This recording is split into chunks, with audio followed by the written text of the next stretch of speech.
Energía y soberanía. Datos complementarios, actualizados a mayo de 2015. Las decisiones sobre tipos de energía a utilizar pueden afectar profundamente a la soberanía de una nación. En este canal de YouTube, se analizan las distintas formas de generación de energía, y en particular las que resultan de la manipulación del átomo. Ese tema concreto se presenta en un video titulado Energía atómica, fusión y fisión. La industria atómica actual maneja exclusivamente la fisión. Esa técnica surgió como parte del desarrollo de la bomba atómica en la Segunda Guerra Mundial. La única razón de su existencia fue su vínculo con las armas de destrucción masiva. Y aún ahora no se le vería otra justificación. El estudio de la fusión, un sistema a priori mucho menos agresivo para el medio ambiente, no interesó por no ser útil para fines bélicos. La financiación de su desarrollo es lenta, a la espera de decisiones políticas que se van postergando. A continuación, se analizan datos recientes sobre la industria atómica que permitirán ubicar a la energía nuclear en su contexto real actual. ¿Qué aporta realmente la energía atómica al mundo? Veamos algunos datos objetivos. La producción de energía nuclear viene disminuyendo desde hace años. Lo muestran las publicaciones del Organismo Internacional de la Energía Atómica. La gráfica se limita a los últimos años. Se representan los totales anuales producidos. Como se ve, están disminuyendo. La energía atómica comenzó a ser rechazada a partir del desastre de Chernobyl, y más aún después del de Fukushima. También se le teme por los efectos que puede generar su utilización, especialmente en enfermedades degenerativas y trastornos genéticos. Los propios fabricantes nucleares reconocían esa caída en sus últimas estadísticas. Esta gráfica proviene del informe 2014 de la Asociación Mundial Nuclear. En ella los fabricantes indicaban valores absolutos, pero sin mostrar qué porcentaje del total mundial de electricidad era de origen nuclear. Una gráfica de 2008 mostraba cuánto era, entonces, el aporte porcentual de la energía atómica. Las barras azules marcan las producciones anuales. La evolución del porcentaje está mostrada por la línea violeta. En el 2008, ya era menos del 15%, y la tendencia era seguir bajando como sucedía desde años atrás, pero más rápidamente. No aparece en Internet una gráfica posterior al 2008, en la que los fabricantes siguieran mostrando la evolución de la fracción de participación nuclear en el mercado eléctrico. Hace algunos años, la propaganda de la Asociación Nuclear Mundial comenzó a manejar con insistencia el lema de un supuesto renacimiento de la industria. Una gráfica que mostrara el mayor descenso del porcentaje de mercado habría significado una contradicción con ese supuesto renacimiento. Hasta aquí hablamos solamente de energía eléctrica, y de valores absolutos o porcentajes aportados por plantas nucleares. Pero además de la electricidad, la humanidad utiliza energía en otras formas, especialmente para el transporte, las industrias y la calefacción directa. Para tener una idea más clara del significado real de los aportes de la energía atómica, es necesario considerar los totales de energías utilizadas.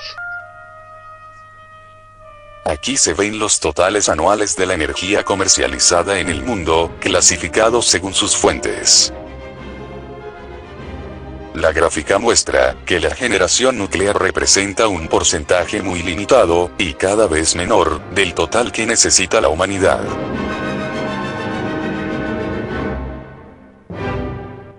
La tabla adjunta muestra las cifras que corresponden a esa gráfica de British Petroleum.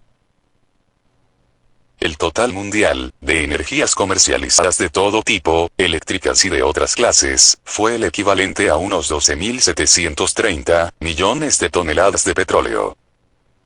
De ese total de 12.730, lo aportado por usinas atómicas fue el equivalente a unos 563 millones de toneladas. El cociente de 563 sobre 12.730 es un 4,4%. Pero estos totales corresponden solamente a las formas de energía que son comercializadas en los mercados tradicionales. Es importante saber que además de ellas, existen otras. Esas otras fuentes de energía escapan a las estadísticas comerciales. Los estudios internacionales indican que incluso en economías muy activas como la India, ellas pueden llegar a representar porcentajes importantes. Como el informe de British Petroleum no computa esas energías no contabilizables, la participación nuclear en el total de lo que se consume, ni siquiera se acercaría al 4% antes mencionado. La energía lograda por fisión nuclear, cubre una parte pequeña de las necesidades humanas. Está íntimamente vinculada a las aplicaciones bélicas. Ha originado catástrofes y ni siquiera es confiable. ¿Es acaso tan barata como para arriesgarse a usarla? En diferentes secciones de estos informes se muestra que los costos totales de la energía atómica ni siquiera pueden estimarse con certeza, pero que aún sin evaluar factores no resueltos resulta más cara que otras. Veremos un par de referencias recientes. Un ejemplo simple puede extraerse del informe anual 2015 sobre perspectivas energéticas de la Energy Information Administration de los Estados Unidos. Aquí se presenta un resumen de las tablas comparativas. En el informe, se indican los costos previsibles para la electricidad a generarse por nuevas centrales que fueran a ponerse en marcha en 2019. Los costos del megavatio hora se dan en dólares, a valor 2012. Los costos de la energía nuclear que aquí llaman perfeccionada se confrontan con los de modalidades de generación que actualmente resultan representativas para nuestro país. Según esta evaluación de la Energy Information Administration, la energía nuclear, aún con subsidios, resultaría más cara que la eólica o la hidráulica. Una opinión más que autorizada con respecto a los altos costos de lo nuclear, es la que aparece en este reportaje del Financial Times. La aportaba justamente el presidente ejecutivo de General Electric, una de las mayores empresas proveedoras de equipo atómico del mundo. La energía nuclear es difícil de justificar, dice jefe de GE. Es tan cara en comparación con otras formas de energía, que se ha vuelto ciertamente difícil defenderla. Es realmente un mundo de gas y viento el de hoy, dijo Jeff Immelt, refiriéndose a las dos fuentes de electricidad hacia las que la mayoría de los países están cambiando, con el gas natural permanentemente barato. Así que creo que alguna combinación de gas y eólica, o bien solar, ahí es donde vemos que va la mayoría de los países del mundo. Reportes como este confirman que la energía atómica no tiene ventajas respecto a otras formas de generar electricidad.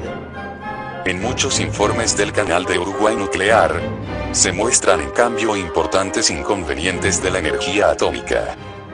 Como en los reportes aquí vistos, esos informes no se basan en opiniones, sino en datos concretos, procedentes muchas veces de la propia industria nuclear, o bien de la prensa o fuentes independientes.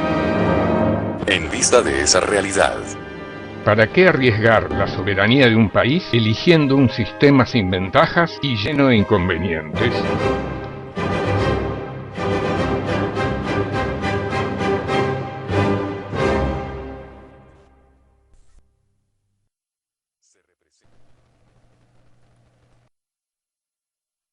Una gráfica que mostrara el mayor descenso. Opinión los parece en este reportaje del Financial Times.